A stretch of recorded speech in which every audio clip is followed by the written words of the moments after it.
ಸಿರವಾರ ಪಟ್ಟಣ ಪಂಚಾಯಿತಿ ನೂತನ ಮುಖ್ಯಾಧಿಕಾರಿ ಜಗನ್ನಾಥ್ ಅವರಿಗೆ ಸನ್ಮಾನ.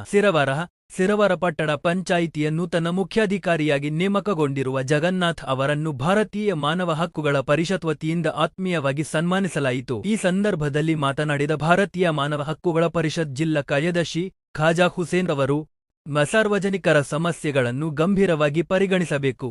ವಿಶೇಷವಾಗಿ ಕುಡಿಯುವ ನೀರಿನ ಸಮಸ್ಯೆ, ರಸ್ತೆ ಮತ್ತು ಚರಂಡಿ ವ್ಯವಸ್ಥೆಯಂತಹ ಮೂಲಭೂತ ಸಮಸ್ಯೆಗಳಲ್ಲದೆ ರಾಜೀವ್ ಗಾಂಧಿ ವಸತಿ ನಿಗಮದ ಫಲಾನುಭವಿಗಳಿಗೆ ಸರಿಯಾದ ಹಣ ಬಿಡುಗಡೆಯಾಗಿಲ್ಲ. ಈ ಕುರಿತು ಈಗಾಗಲೇ ಮನವಿ ಪತ್ರ ಸಲ್ಲಿಸಲಾಗಿದ್ದು, ಕೂಡಲೇ ಸಮಸ್ಯೆಗಳನ್ನು ಬಗೆಹರಿಸಿಕೊಡಬೇಕು ಎಂದು ಮುಖ್ಯಾಧಿಕಾರಿಗಳಲ್ಲಿ ಮನವಿ ಮಾಡಿದರು. ನಂತರ ಸನ್ಮಾನ ಸ್ವೀಕರಿಸಿ ಮಾತನಾಡಿದ ಮುಖ್ಯಾಧಿಕಾರಿಗಳು, ಯಾವುದೇ ಸಾರ್ವಜನಿಕ ಸಮಸ್ಯೆಗಳಿರಲಿ ಅವುಗಳನ್ನು ಕೂಡಲೇ ನನ್ನ ಗಮನಕ್ಕೆ ತನ್ನಿ.